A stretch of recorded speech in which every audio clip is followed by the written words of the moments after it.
Sonnet 36 by Pablo Neruda. My heart, queen of the beehive and the barnyard, little leopard of the string and the onions.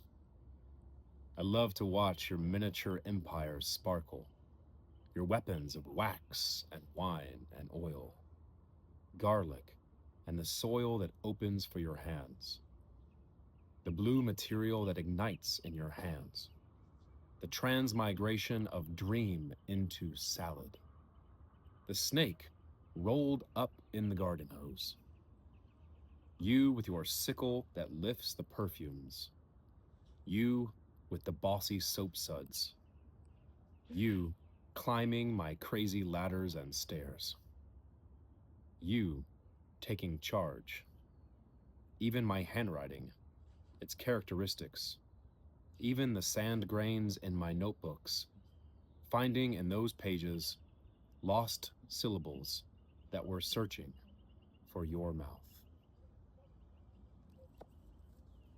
Sonnet 36 by Pablo Neruda.